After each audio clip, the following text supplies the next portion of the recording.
పచ్చగాక ఎవరన్నా నడదవచ్చు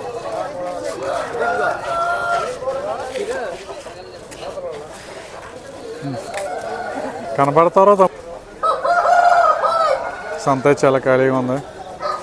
కోళ్ళు తక్కువే, అలాగే జనం కూడా పెద్దగా రాలేదు. చూస్తున్నారు కదా. అలా మీ కోళ్ళు కానీ మేకలు కానీ గేదెలు కానీ అమ్మాలన్నా కొనాలన్నా మా ఛానల్ లైక్ చేయండి, సబ్స్క్రైబ్ చేయండి, కామెంట్ చేయండి. మీ వీడియోస్ని కూడా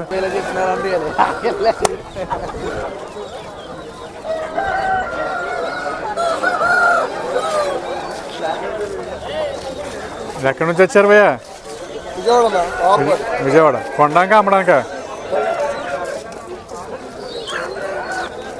సంతగా చూసారు కదా, చాలా ఖాళీగా ఉంది. ఇప్పుడు టైం అయితే 8.